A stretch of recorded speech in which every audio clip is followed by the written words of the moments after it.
আলু দিয়ে বানিয়ে তো অনেক রকম খাবার খেয়েছেন। আলুর দম, আলু ভাজি, আলুর বল। আলু দিয়ে খাবারের প্রকারভেদ বলে শেষ করা যাবে না।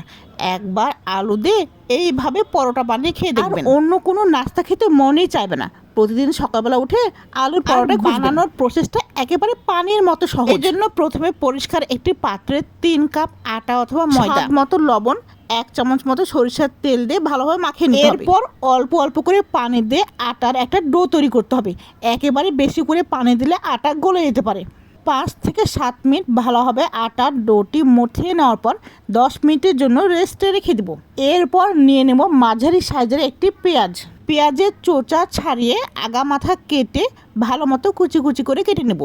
এরপর নিয়ে নেব 2 থেকে 3টি কাঁচামরিচ। কাঁচামরিচ কুচি কুচি করে নেওয়া হয়ে গেলে নিয়ে নেব অল্প পরিমাণ ধনিয়া পাতা।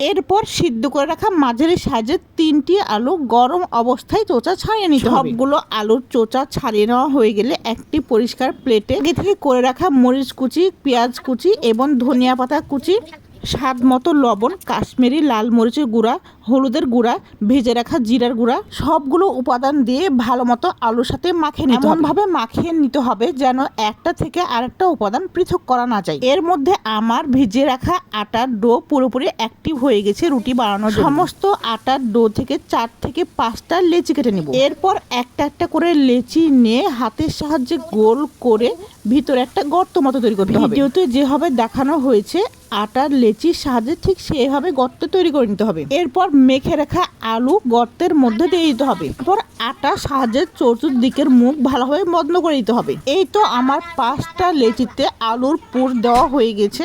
রুটি বেলার বেলুনি নিয়ে সামান্য পরিমাণ আটা দিয়ে ধীরে ধীরে বেলে নিতে হবে। বেলার সময় একটু সাবধানের সাথে বেলতে হবে যাতে আলুর পুর বের হয়ে না যায়। আমার এক এক করে 5টা পরোটায় বেলে নেওয়া হয়ে গেছে। এবার সেগুলো ফ্রাই করার পালা।